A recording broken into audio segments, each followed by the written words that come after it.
Alright, and we're back talking about transistors. So this video, I thought I'd give you guys a rundown on transistor configuration. Now, just to put it out there, so this chart is not mine. This is actually from Electronics R&D, which is a pretty cool site. I believe it's just a Facebook page, but they have a lot of publications on, electronics, like this chart, for instance. It gives us a pretty good rundown of the characteristics of different configurations. So remember, in our last video we talked about the transistor as a switch, okay? And we showed that by operating an LED, and I put it into every circuit, and I showed you guys, well, okay, this is how this operates. This is how the current flows. This is why the LED is not on. It's not on because the junctions in the transistor are not biased. Once the junctions are biased, and that allows the current to flow, and that allows the LED to see ground, and that completes the circuit, right? Before the LED sees ground, the circuit's basically floating. Okay. So now we're going to get into different configurations of a bipolar transistor. And again, this is going to be just for NPN. Okay, so this is all an NPN transistor. All for NPN. And remember how we can tell that? Here, here, and here, we see that the arrow's pointing outward. Okay, and now in this diagram, they're using this long bar here to represent ground. So this is ground, this is ground, and this would be ground here. The reason why I have that pointing down, typically we want to point our ground symbols downward. This in schematics, it's just easy to realize that way. Okay, so we're dealing with NPN transistors, and we're going to get into some of the characteristics of them. So let's start first with the most common. Now again, what I showed you the other day was the transistor as a switch. In this case, the transistor is going to be more like an amplifier. Okay, we're going to be talking about the transistor as more of like an amplifier, not as a switch. As an amplifier or as what's called a buffer. Okay, so this is going to be more for processing signal, and this can also be for power applications as well. Okay, and we'll get into why that is in a little bit. But first, we'll start with the most common. Okay, so the most common of the three that we're going to see in schematics that we're probably going to use in our own schematics and designs is going to be the common emitter, or sometimes referred to as the collector follower. Okay.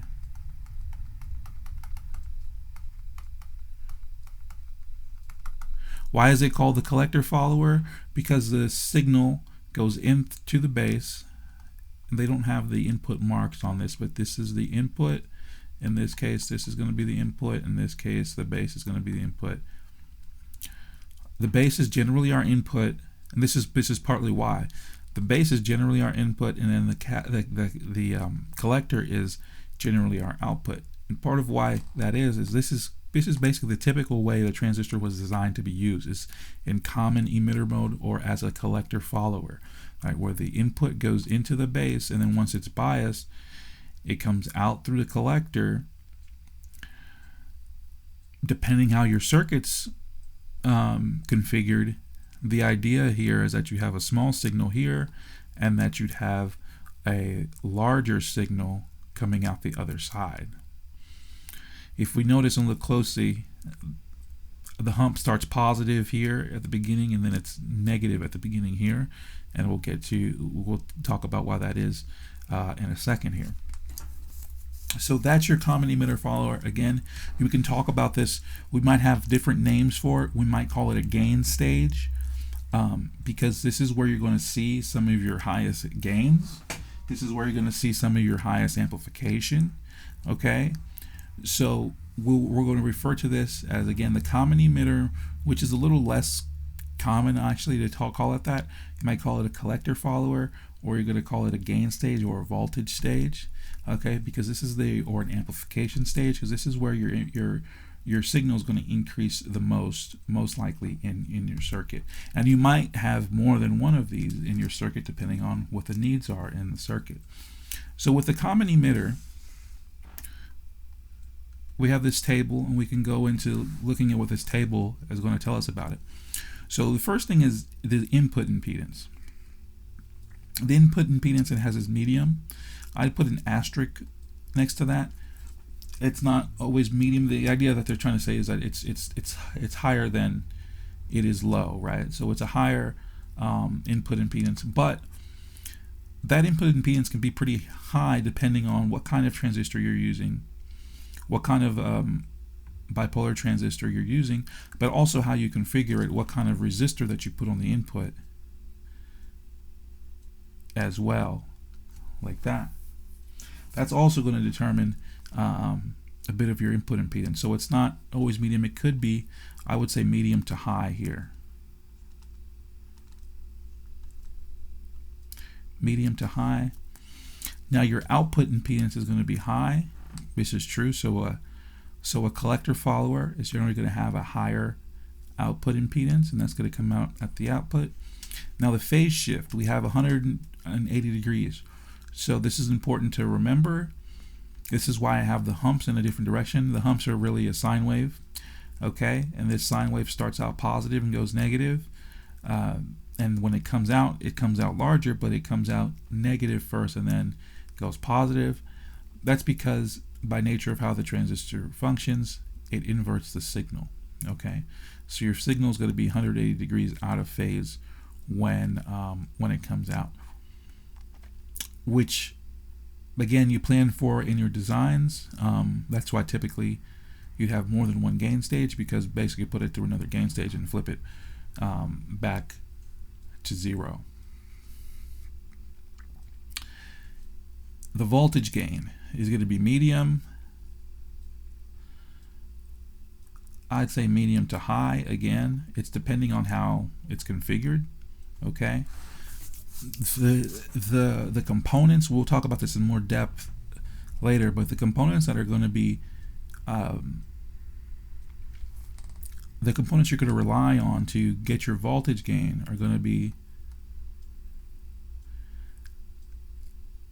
the emitter resistor, which is here, and then the collector resistor, which is going to be up here, where your VCC, let's say, or whatever you're calling your power, where your power is going to be, right? You call it VCC. It could be B plus. It could just be V plus there, okay? Or it could just be the voltage. Let's say it was 9 volts and you have 9V, okay? Whichever you're calling your voltage there, those two are going to determine, mostly those two are going to determine what your voltage gain is going to be.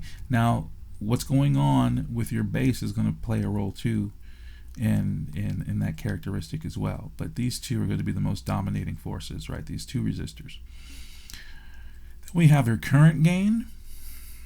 And then we have power gain, which is very high. So that is your common emitter amplifier.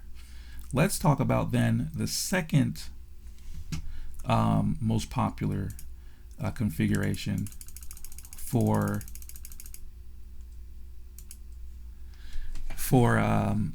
bipolar transistors. So the second most popular configuration is going to be the common collector, or what it's more commonly called is the emitter follower. Actually, one of my favorite configurations, and we'll get to why, because it's just very useful. This is sometimes also called a buffer stage. And in ICs, in integrated circuits, you might hear buffer more commonly, and this stage, the buffer stage for a transistor, is just like, very similar to the buffer stage of an integrated circuit. This is just the transistor doing the same kind of job, which we're going to look at here, which is mostly to have a low or output impedance where we have a high input impedance. So we'll see that here. The first thing that it says is the input impedance is going to be high. Yeah, so that means here, remember this is our input. The input impedance at the base is going to be high. The output impedance is going to be low. The output impedance is at the emitter here, and that's going to be low, which is going to be very advantageous for us. So we haven't got into this too much yet, and it's actually a pretty big topic, and someone the other day actually requested that I do a topic or do a video on this, which I do plan to. Still figuring out kind of the best way to present this to you guys that's not overly complex but useful. And one of the things that I'm going to put in that video, which I'll just share right now, is basically a major rule of thumb that we use to figure out our impedance and to keep track of our impedance. So typically, well, first of all, what is impedance? Well, impedance is really just AC resistance, okay? Why is it important? Because if we don't have the right kind of impedance transfer, then the input of whatever we're putting our signal into won't be able to see as much as that signal is there. Okay, won't be able to receive it as well or reproduce it as well, or let's say catch on to it. I always like to use, and this is something I'll do in the video, I always like to use the kind of analogy of like a small hose going into a big hose, right? If you have a small hose and it's running at a certain PSI, because the hose is small and it's constricted, it's going to come out really fast. It's going to come out with a lot of pressure, right? But if you have a low input impedance, which let's say in a low input impedance, it's going to be analogous to having a large hole. What happens to the flow of that fluid that's coming out of the smaller one going into the bigger one? Well, it goes in there and it has the same proportion of material, of molecules that are going into that hose, but since the size of the hose is so much bigger, it's not going to receive as much pressure on the other end, right? So the PSI here is going to be low. Okay, so when we want to have a high input impedance, we can think of it like we want that input to be constricted so that the other side is actually larger.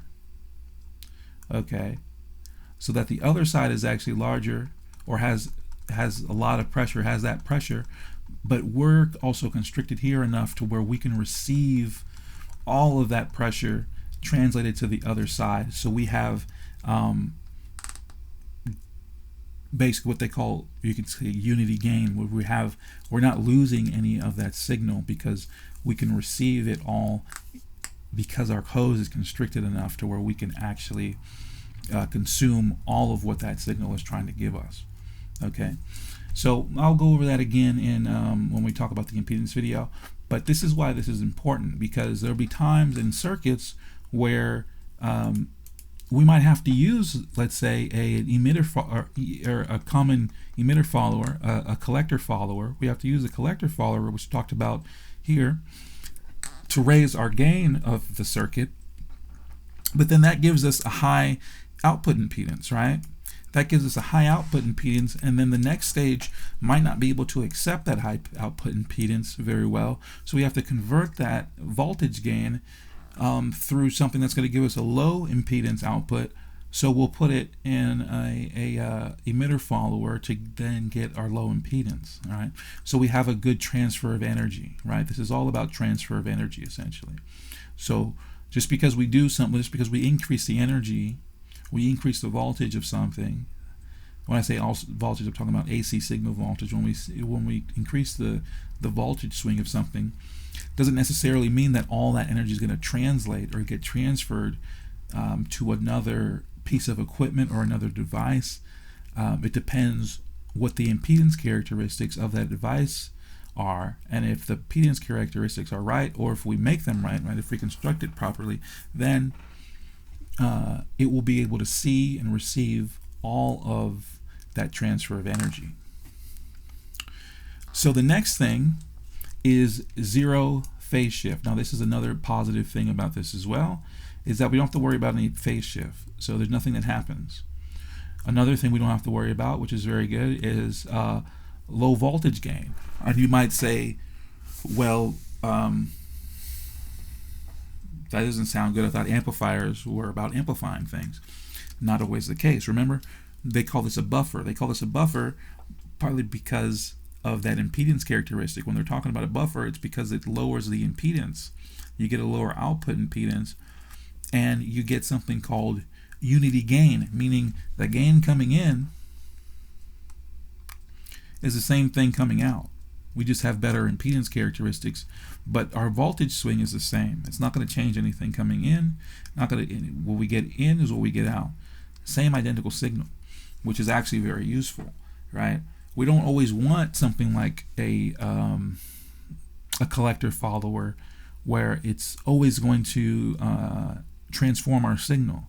It's going to make it larger. It wants to make it larger by its nature. We could make a quote unquote like poorly amplifying, circuit to where it doesn't, where it has almost unity gain, but setting up in this fashion, it has the transistor has a certain gain characteristic that we can calculate too.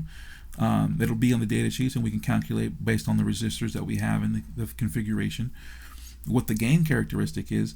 Naturally, in this configuration, it's going to, most transistors are going to want to increase the gain by a factor of 100. Okay, so when they're in that configuration, they already want to multiply your gain 100 times than where it is. Okay, so if it's already the case that it wants to do that, well, it's going to be a hard time trying to get it not to do that. So we have this configuration, the emitter follower, where we can put our signal in there. It's not going to invert, and we're going to have a lower output impedance, and our voltage gain is not going to change at all either. Our current gain is going to be higher though, which is nice as well. Okay, so if you want something where you don't need a larger signal, but you want the strength of the signal to be good, then we have more current gain. Then we have power gain, which is at medium. So the next thing we're going to talk about is the least popular configuration, and this is the common base. As I said earlier, this long bar is what they're denoting where ground is. Remember that common is another word for ground. So in this case, the base is grounded. Now this is going to be a lesser used function of the transistor, and we'll see why. It has a low input impedance. So back to, another point I wanted to make, because I was talking about some of the rules of thumb with impedance. One of the main rules of thumb with impedance is that we want to go from low impedance to high impedance. Okay, so from low to high. All right, this is why, again, the emitter follower is so useful, because it accepts a high input impedance, but it comes out low. Okay, with this we have low input impedance, which is not good. That's like the big hose, remember? That's like the really big hose, the small hose trying to go into the really big hose, and now we're going to lose a lot of energy transfer. The output impedance is very high, which is not the greatest thing either. We could probably deal with it depending on what our next stage is, but that doesn't really set us up very well when we have a low input impedance and a very high output impedance. What's nice, it does have a zero gain zero phase shift, though it has a high voltage gain, which is nice, but the current gain and the power gain are low. So when would you see something like this? You would see these more in power situations, and we'll get into that a little bit more. You'll see that more in power situations, but again, it's going to be the least common of these three. So we have number 1, number 2, and then the third least used. So those are your 3 basic configurations of a transistor, how they function and when we want to use them. Now this is important, again, if you're trying to learn electronics. What I'm giving you here is not just some kind of technical knowledge or just technical details here.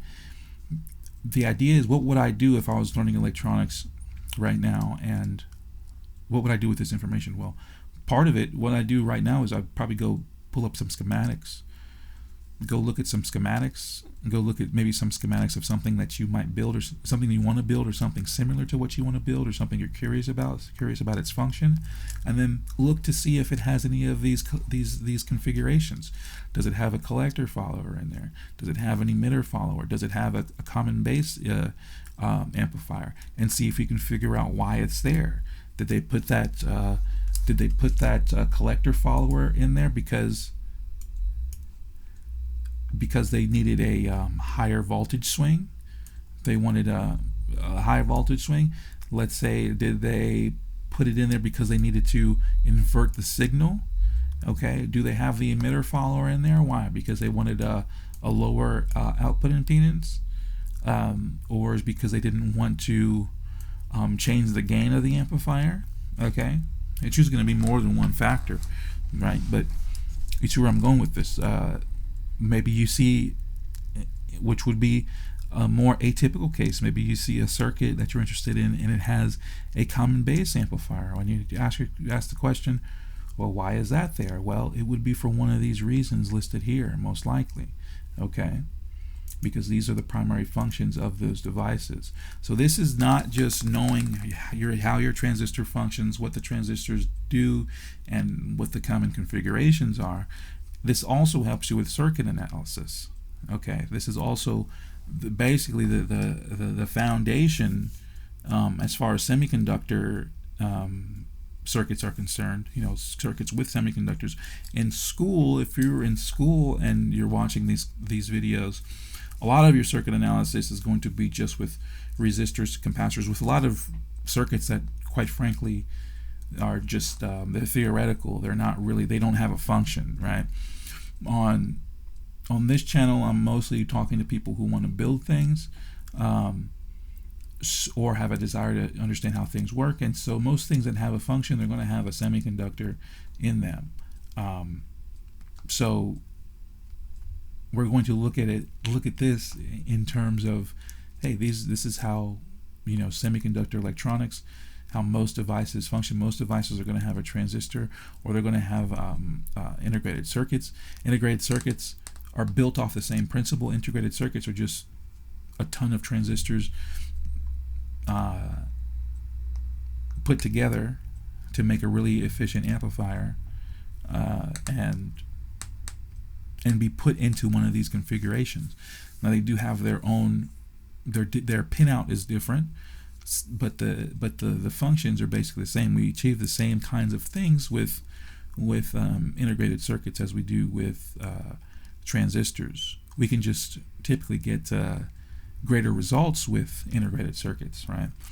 What I can do with maybe 3 or 4 resistors, I can do with just one, or 3 or 4 transistors, I can just do with one op amp or one integrated circuit. Okay, so I hope that helps. If you guys have any questions, let me know, and I'll see you on the next one.